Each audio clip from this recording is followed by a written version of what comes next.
नंदुरबारमधील अक्कलकुवा येथील जामिया शिक्षण संस्थेवर ईडीचा छापा. विदेशी फंडिंग आणि अवैध वास्तव्याच्या आरोपांमुळे संस्था पुन्हा चर्चेत.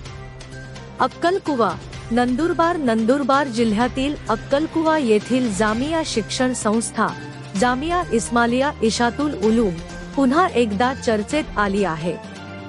संस्थेच्या कथित विदेशी फंडिंगमध्ये अनियमितता आणि आर्थिक गैरव्यवहाराच्या आरोपांमुळे सक्तवसुली संचालनालयाने ने आज संस्थेवर छापा टाकला.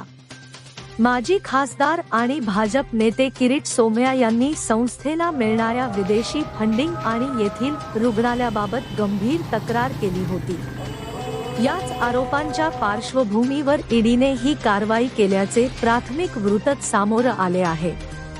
ईडीच्या कारवाईची कारणे: विदेशी फंडिंगचे उल्लंघन. जामिया शिक्षण संस्थेवर फॉरेन कॉन्ट्रीब्युशन रेग्युलेशन ऍक्ट (एफकरा) च्या नियमांचे उल्लंघन केल्याचा आणि इतर गैरनोंदणीकृत एनजीओ मध्ये विदेशी निधी वळवल्याचा आरोप आहे.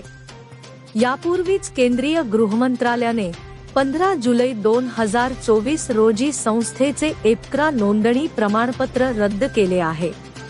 मनी लॉन्ड्रिंगचा संशय. विदेशी फंडिंगमधील अनियमितता आणि कथित आर्थिक गैरव्यवहार प्रकरणी prevention of money laundering act अंतर्गत ईडी तपास करत आहे. अवैध वास्तव्याचे प्रकरण. संस्थेवर येमन येथील एका विदेशी नागरिकाच्या अल-खळमी खलेड इब्राहिम सेले कुटुंबाला अवैध वास्तव्य करण्यास मदत केल्याचा गुन्हा देखील दाखल आहे. या प्रकरणी स्थानिक पोलीस तपास करत आहेत आणि याच एफआयआरच्या आधारावर ईडीने पीएमएलए अंतर्गत तपास सुरू केला आहे.